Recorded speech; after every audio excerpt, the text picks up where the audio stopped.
Hi there, Silvari here. Welcome to the second episode about the analysis of the XNOR map by Frums 0019.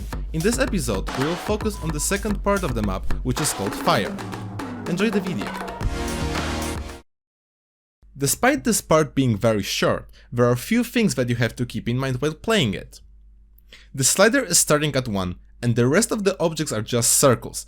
Their timing window stretches accordingly to OD.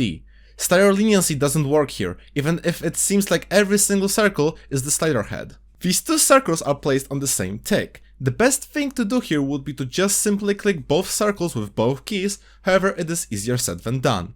The first difficulty comes with only aiming in the correct place. As you can see, the area where both circles overlap with each other is very small. The area where you can just double tap 2 300s for free is translatable to CS 10.25. With how I deduced with my very professional counting skills, where we have to keep in mind that it's a vertical major axis ellipse, so you have much more room of error in the y-axis than in x-axis. The second way to hit those is treating it as a fast double. Technically you have a margin of error of 51 milliseconds, however making a 2 300s of it is hard. Because in this way, you also need to add a very fast movement to click the first circle, aim for the second circle, and click it during that 51 millisecond margin. It can be translated as at least 294 ppm double if we consider a possibility that we hit that at the earliest and the latest possible moment. For a person to max this part, in particular, we have to add the thing that the slider ends at the same time the double happens. As we have mentioned in the previous part, watch it if you haven't already. We have to hold the slider for at least 36 milliseconds before it ends its path for it to count as 300, and we have to aim and click the doubles perfectly within a 300 window. It makes maxing this part even more annoying that the snap on the moon, where at least the slider leniency was helping the player to achieve the best accuracy possible. However, the OD here is merciless for the player. The pattern here requires the snap of at least 242 BPM, but we have to keep in mind that this is the slowest we can get to assess this pattern. The worst part is that you have to repeat it 3 times. Also, this transition may be annoying if you can't read it properly. So here is the rhythm.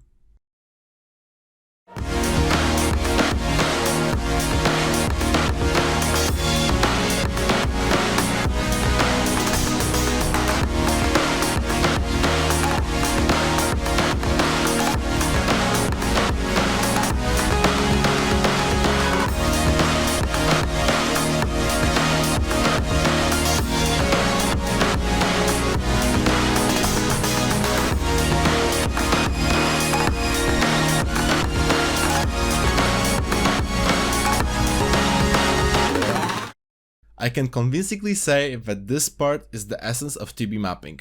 The slider patterns with a lot of circles during its path, where you have to hit the circles to keep the combo and the accuracy. The biggest obstacle here is the lack of knowledge from people about how to handle this kind of pattern without tanking the accuracy or combo. However, once you take a full grasp of how to handle the pattern, it becomes really easy.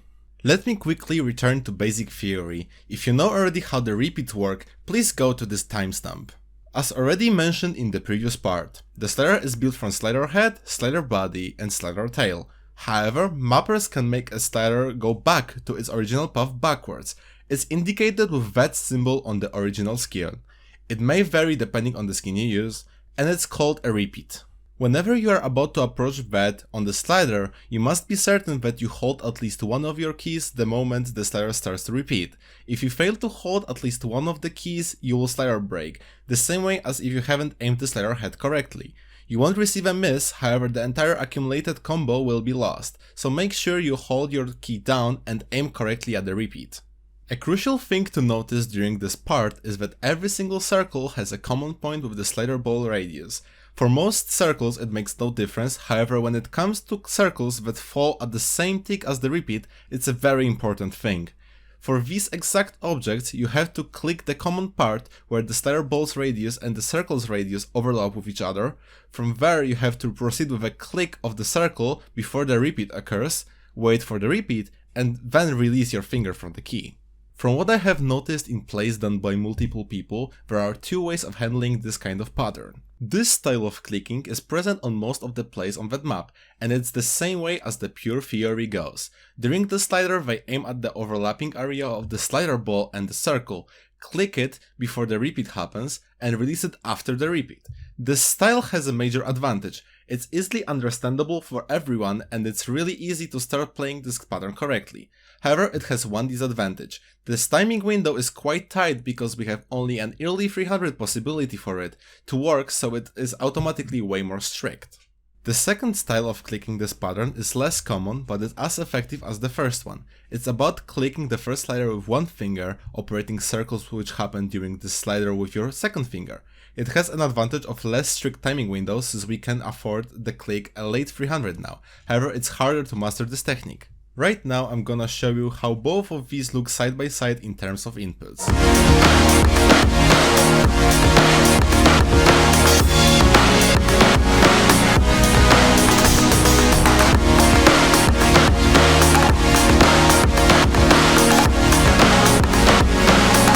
So this pattern is slightly different from the one shown before.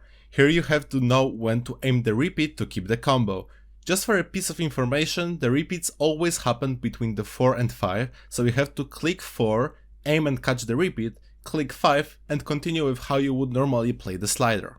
If you have already hit the previous ones, this shouldn't be a big problem for you, since they are practically the same but have no repeats.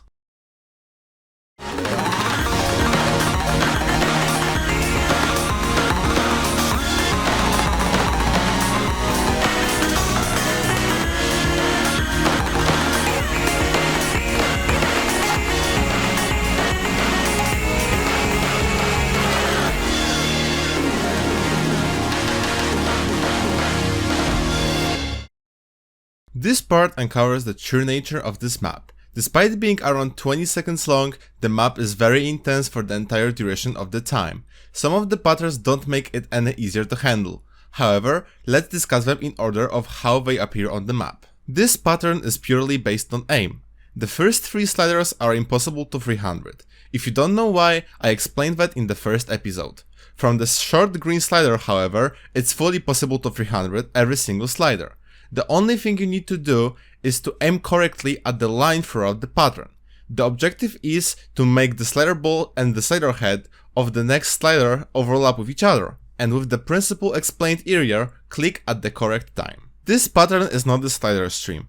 It consists of the slider plus circle repeated 4 times. It can explain why this stream is held to get good accuracy. Also, the precision problem from the first part's double taps is present here. However, it is worse than there. So here, the spacing is closing more and more as the burst goes on.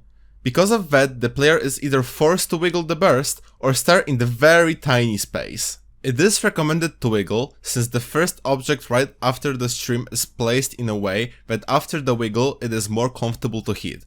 However, here is a little math for you for those who are willing to stay in the middle of that pattern. The area in the middle is shrinking over the time, and it is translatable to CS going down from 9.8 up to a whopping 11.25. Which is what I once again deduced from my very professional counting skills. And we need to still have in mind that it's an ellipse with more room of error here horizontally. Those sliders are interesting. In this case, you have to manually pick which sliders are 300able and which aren't. For example, 3 is impossible to 300 because of where 3 ends at what time.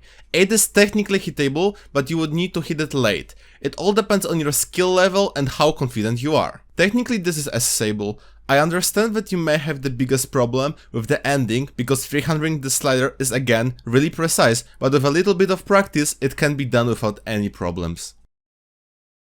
This one is going to be easy. 519 is the max combo the human can get with a bit of help from the RNG. This one is a bit problematic since few of the no's are only theoretically possible, however, they can be either hard or close to impossible to hit. With little room for error, I'm gonna show a range of the best humanly possible accuracy. You can go up from 89.74% to 90.22%. Even if it may seem unprofessional, I want to put a range here so I have a comfortable room for unexpected error. Or if the video would get outdated in the future, lol. 519 max combo, and 90.22% of accuracy. The FC with a bunch of combos lost is already a great accomplishment. The unforgiveness of the ending shows how tough of a challenge it already is. However, it is possible to get an A rank FC on this. For the A rank FC goal, people would need to beat the current best score set by GN by 57 300s. I hope that someday we will be able to be a part of this. Thank you for watching. If you want to be up to date with new uploads, hit that subscribe button. All the links to people who helped me with this video will be in the description. See ya!